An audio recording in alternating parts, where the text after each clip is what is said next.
é importante, eu venho do Rio de Janeiro, e por lá a gente sempre começa falando, quando a gente vai falar, em qualquer lugar, de o nosso lugar de fala, de onde a gente é. Então, eu, mulher negra, escritora, moradora do Complexo da Maré, mais especificamente da favela da Nova Holanda, para quem não estiver chegando no Rio, Passarela 9, da Avenida Brasil, e sou filha de 2 pretos. E é importante começar dizendo de onde a gente é, porque, quando a gente vem de periferia, favela, subúrbio, é importante mostrar esse nosso lugar de fala, que é, às vezes, a nossa maior potência e a nossa maior carência. Para mim, é um pouco mais complexo, porque os meus pais foram nômades durante anos. Então, a gente morou na Zona Norte, na Zona Oeste, na Baixada Fluminense. Eu nasci, sou registrada em Nova Iguaçu, na Baixada. Mas, para mim, foi importante, num momento, transformar essa trajetória cigana, não na carência, mas na minha maior potência, porque os meus pais, na verdade, não tinham dinheiro para pagar aluguel, então a gente ficava rodando. Mas, quando eu precisei trabalhar nisso, isso foi muito importante. E isso entra muito num conceito que eu queria trazer para vocês. Na verdade, eu vou falar de vários conceitos hoje, e o primeiro deles é a bioprática. A bioprática nada mais é do que entender essas memórias afetivas, o dia a dia que a gente vive, os nossos desejos, como possíveis para se criar uma cultura empreendedora ou uma ação num território. Dentro da cultura, ela é importante porque ela reconhece essas memórias, esse nosso dia a dia, com uma expressão, e que pode transformar o que a gente vive e as nossas produções em outras coisas. E aí, é nesse momento em que entra o meu trabalho, a agência. A agência surgiu em 2011, no Rio de Janeiro. A gente começou trabalhando em 6 favelas, em 6 núcleos de 6 favelas, com a experiência da UPP no Rio. E é importante dizer que, por lá, pelo menos dentro da agência, a gente não fala em favelas pacificadas, a gente fala em favelas com a experiência da UPP. E a agência nada mais é do que uma metodologia, um ambiente de criação que mistura jovens de favela com artistas, ativistas, mediadores, poder público, universitários das universidades federal, estadual, particular, ProUni, do Rio de Janeiro, num ambiente de criação, para transformar as ideias desses jovens em projetos que possam trazer soluções, tanto para os territórios deles, quanto para a própria cidade, para o país, para o mundo. Para nós, mais importante do que pensar a cidade é agir diretamente sobre ela, na bioprática. E o que a gente queria comprovar, a maior premissa da agência, era que esse jovem de origem popular, de favela, de periferia, ele não era carente, ele não precisava ser atendido, mas ele era potente, ele era criativo, ele tinha ideia, e essas ideias podiam trazer soluções para esses territórios. Mas quem é esse jovem? Esse jovem é um jovem negro, de favela, e, voltando à experiência da UPP, que tentou trazer mais segurança para a cidade, especialmente por causa da Copa do Mundo e agora das Olimpíadas, ela chegou a eleger, num certo momento, e a declarar que talvez ela elegeu esse jovem como um inimigo do Estado. E ela chegou a declarar que talvez fosse necessário perder uma geração inteira de jovens para se conseguir a paz na cidade. A gente, obviamente, não concordava com isso, então a gente queria esse jovem. O jovem, em sua maioria, dos nossos jovens, a gente tem 51% de negros, porque a pobreza tem cor, mas a gente entende, por exemplo, que territórios como a Rocinha, que a gente trabalha, que tem uma grande imigração nordestina, a pigmentação é menor. Mas não deixam de ser jovens de origem popular. E o que a gente queria atender, esse jovem de 15 a 29 anos, negro, e misturar, na verdade, esse jovem. Porque as pessoas acham, às vezes, que a favela é tudo igual, mas não. A gente queria misturar o jovem da área mais rica da favela com o jovem da área mais pobre, o jovem que não tinha terminado o ensino médio com o jovem que já estava dentro da universidade, o funkeiro, o roqueiro, o evangélico. Não era a diversidade esse conceito. que já é trabalhado até pelos próprios movimentos sociais, pelos movimentos da luta de gêneros, as lutas étnicas. A gente, na verdade, queria trabalhar com o conceito da diferença, porque não existe um jovem favelado. Esses jovens eles são múltiplos, eles são diferentes. Mas como encontrar esse jovem? Uma das maiores potências da agência é a mobilização. A gente entendeu que, para encontrar esse jovem que estava fora dessas redes, que às vezes não tinha passado por nenhum outro projeto, que não tinha um repertório muito pequeno, que estava totalmente fora dessas redes mesmo, até do próprio território dele, não era possível só colar um cartaz e esperar esse jovem chegar. A gente precisava ir atrás dele.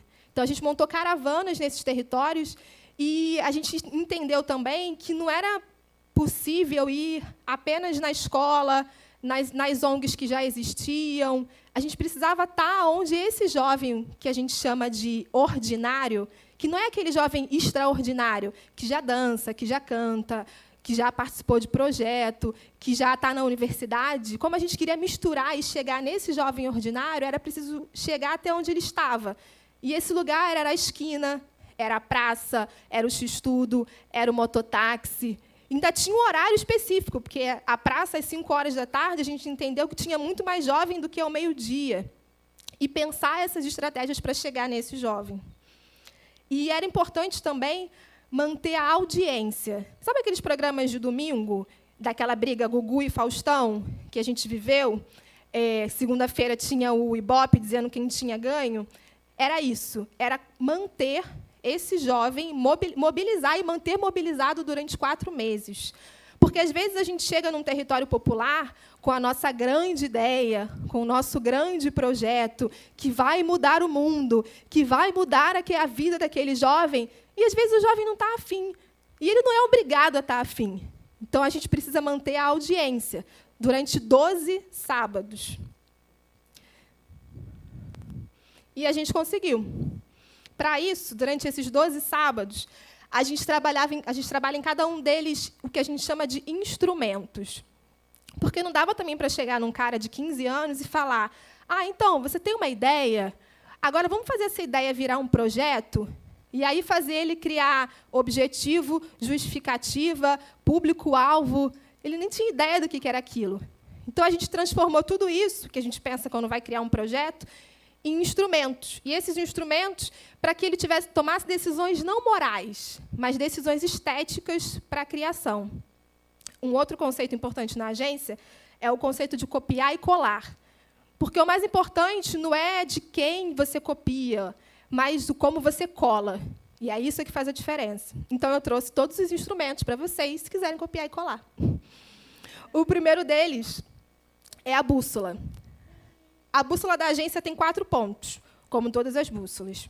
Nosso norte é o desejo, o sul, a ideia, o leste, a forma, e o oeste, o território. Para nós é importante que o desejo seja o norte. Claro, porque a gente está no hemisfério sul.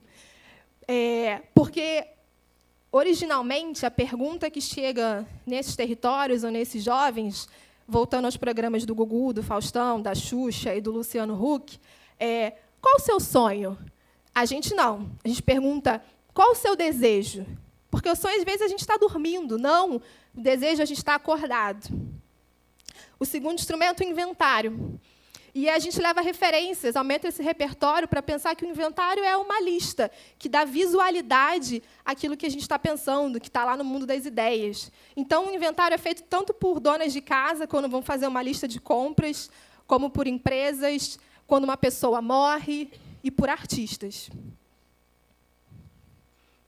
O mapa coloca o inventário no tempo e no espaço, porque é importante que esse jovem ele estabeleça e ele visualize as fronteiras do próprio território, com quem ele tem que negociar, com quem ele tem que se relacionar para fazer esse projeto acontecer. O outro instrumento é o abecedário. Ele é a hora em que ele precisa expressar esse projeto. É uma das primeiras vezes em que ele escreve, literalmente falando. Então, por exemplo, é nesse momento em que aparece o público-alvo, do tipo J de jovens, ou C de crianças. E a gente traz as referências tanto do Deleuze quanto do abecedário da Xuxa. Finalmente, o avatar. Na agência, a gente entendeu que todo projeto precisa ter pessoas diferentes trabalhando juntas. Se elas forem as mesmas pessoas, um projeto não anda. Mas, mais que isso, fazer com que esse jovem entendesse, porque também, originalmente, o discurso que chega é que esse jovem precisa encontrar a sua essência. O que você é lá no fundo? Fala para mim. Não. Na agência, a gente pergunta e a gente diz que esse jovem não tem que ser o que ele é. Ele tem que ser o que ele não é. E ele tem que poder ser o que ele quiser e, principalmente, o que ele precisa ser em cada momento, tanto da vida quanto do próprio projeto dele. A gente estabeleceu que todo projeto precisa ter pelo menos 5 avatares. O primeiro é o desbravador, que é o cara que vai na frente, encontra os parceiros, faz reunião, não quer saber de nada. Tá? Qualquer pessoa que ele encontra, ele fala do projeto dele, mesmo que esteja ainda na cabeça. A segunda pessoa é o realizador. Ele está muito ligado ao desbravador, mas, normalmente, ele é o cara que tem as habilidades. Aquela pessoa que sabe fazer planilha, sabe fazer conta, que está ali para organizar, é o cara que escreve. O terceiro é o colaborador. Ele é o cara que, às vezes, não tem uma habilidade específica, mas qualquer coisa que você precise, ele vai resolver. É o cara que, não tem uma extensão. Não, já sei onde tem, estou indo lá pegar, já trouxe a extensão, já ligou, quando você vê, já está tudo ligado. O terceiro, não menos importante, o questionador. Porque tem que ter o cara que faz as perguntas. Tem que ter o cara de, será que isso vai dar certo mesmo? Já estamos 6 meses nisso, gente. Eu acho que a gente tem que repensar tudo que a gente fez até agora. Às vezes, ele é o chato. E, por último, o feliz. O feliz é o cara que relaxa o grupo. Enquanto está todo mundo brigando, ele faz uma piada, ele pede uma pizza. Todo projeto precisa dessa pessoa. A feira de ideias é a hora em que o jovem vende, literalmente, suas ideias e suas habilidades. Todo jovem chega com uma ideia. Para entrar na agência, precisa ter uma ideia, seja ela qual for. E é nesse momento em que eles podem se juntar, somar ou subtrair ideias para pensar efetivamente um projeto. Ou, às vezes, o cara que não acha que a sua ideia não é tão legal assim, ele pode vender a sua habilidade, seu avatar. Até que, finalmente, acontece a banca. A banca não é encarada como o fim do processo. Ela, na verdade, é uma próxima etapa. Todo projeto tem 7 minutos para defender a sua ideia para uma banca de pessoas totalmente externas à metodologia. Ninguém da equipe participa. São parceiros, normalmente, que já conhecem, de alguma forma, a agência, o poder público, artistas, ativistas, universitários, pessoas da cidade, pessoas também que podem trazer novas redes. E são eles que escolhem as melhores ideias para receber R$10.000. A gente já teve várias surpresas, porque, às vezes, o cara que não tem uma boa ideia tão boa assim, defende muito bem, fala muito bem, faz a banca chorar e ganha. E aí a gente conseguiu comprovar nossa premissa. A gente já premiou mais de 100 ideias na cidade do Rio de Janeiro, com R$10.000, pelo menos. E hoje a gente tem 36 projetos em ação na cidade. 18 deles estão com a gente numa rede que a gente chama de rede agência. São projetos que passaram desde o primeiro ciclo com a gente, lá desde 2011, e que chegaram até aqui e já receberam novos apoios. Os outros 18 acabaram de começar a sua execução, porque, depois da banca, a gente tem o que a gente chama de desincubadora. Porque a gente entende que o jovem não precisa incubar o seu projeto. Pelo contrário, tem que botar para fora, desincubar. E aí eu queria apresentar 2 desses projetos para vocês. O primeiro é o Descolados. Descolados é formado por esses 3 meninos, que pula, salsa e Fernando, espanhol. Espanhol porque ele morou na Espanha. E, quando voltou para o Brasil, recebeu esse apelido. O Fernando é b-boy, e, quando ele voltou para a favela do Fumacê, para quem não conhece, lá no Rio, fica na Zona Oeste, ali na altura de Bangu e Realengo, ele trouxe a ideia de pensar um estúdio de criação, um espaço para se pensar a dança, que não existia naquele território. Ele passou pela banca, recebeu os 10 mil reais, outras pessoas foram chegando, e foi aí que eles se conheceram e formaram um grupo chamado Descolados, que é um grupo de funk que trabalha também movimentos e a expressão do hip-hop na criação. É importante dizer que eles se orgulham muito de que a primeira equipe de televisão que entrou na favela do Fumacê para filmar alguma coisa que não fosse uma chacina ou uma operação policial foi para filmar eles. Ah, esse aqui é o pai do Fernando Orgulhoso, num dia de um evento. E um outro projeto que eu queria apresentar, que agora acabou de passar pela desincubadora, é o Inclusive. O Inclusive é um projeto que começou a ser pensado pela Miriam, ela é moradora da Rocinha, e tem um irmão que foi diagnosticado com dislexia ainda na infância. E ela e a mãe tiveram essa questão, trabalharam essa questão, o irmão passou por tratamento, e ela percebeu que outras famílias do mesmo território, enfim, famílias de origem popular, às vezes as crianças não tinham esse diagnóstico, as pessoas nem pensavam, nem sabiam o que era dislexia, e aí isso, obviamente, criava adultos com muita dificuldade de leitura, escrita, em tantas questões. Então, ela começou a pensar um projeto dentro da agência que trabalhasse isso. E a gente trouxe para ela a questão de se pensar um projeto nesse tema que não fosse o tradicional, a palestra, a conscientização, às vezes até catequética. Então, ela se juntou com outros jovens, e aí, a partir da conexão com um grupo de teatro, eles pensaram 5 esquetes teatrais que são apresentadas na casa de moradores, na sala, na laje de moradores da Rocinha. E, no final, as esquetes falam sobre esse tema, e, no final, tem uma discussão com os moradores da casa, com os convidados e um especialista. É importante dizer que a produção cultural, nesses territórios, ela precisa sair do lugar do atendimento. Ela é um lugar muito difícil, porque a gente está acostumado a chegar nesses territórios achando que o jovem precisa de tudo, que a gente está indo levar tudo que eles precisam. E, na verdade, não. Ele já tem muita coisa. E a gente entendeu também que, na agência, não tem aquela premissa do não vamos dar o peixe, vamos ensiná-los a pescar. Não. Na agência, a gente vai no supermercado junto com o jovem, compra o peixe, cozinha o peixe junto, come junto o peixe e aí analisa toda essa receita.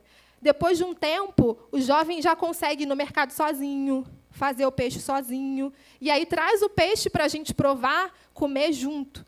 E aí a gente tem que falar, olha, acho que salgou um pouco demais, ou tempero, e é assim que a gente trabalha.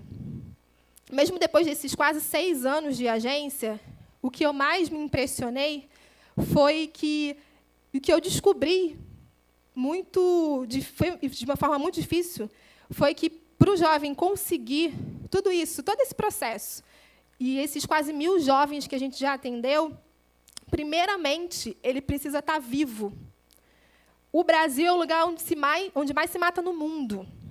Maior até que em zonas de guerra, como Iraque, Irã, enfim, todas essas guerras que a gente vê na televisão. Em 2012, 56 mil pessoas foram assassinadas no Brasil, 30 mil dessas pessoas eram jovens entre 15 a 29 anos, e 77% desses 30 mil eram jovens negros. E o que a gente está fazendo? É importante porque esses jovens precisam ser visíveis. O último conceito da agência que eu quero deixar é que visibilidade é um direito que dispara outros direitos. É isso. Obrigada.